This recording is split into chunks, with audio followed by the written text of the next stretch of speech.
আল জাজিরার একটা ছবি, সেনাবাহিনীর সদস্যরা অটোমেটিক রাইফেল নিয়ে শুয়ে পড়লেন লাইন দিয়ে, তাদের 20 গজ দূরে নিরস্ত্র সাধারণ মানুষ, আমরা, আমার দেশের জনগণ, তাদের দিকে সেমের অটোমেটিক রাইফেল থেকে গুলি চলল।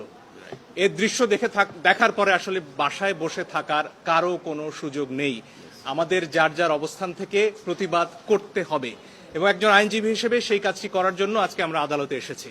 আমরা আদালতে বলেছি নিরস্ত্র প্রতিবাদকারীদের উপরে গুলি চলতে পারে না, যেটিকে ইংরেজিতে লাইভ রাউন্ড বলা হয়, সেটি করার কোনো সুযোগ নেই। আর অনেক ভিডিও আপনারা দেখেছেন, একটি কিশোর 4 তলা একটা নির্মাণাধীন ভবন থেকে সে ঝুলে রয়েছে, তার কিচ্ছু করার উপায় নেই, ওই অবস্থায় তার উপর গুলি চলেছে অনেকবার।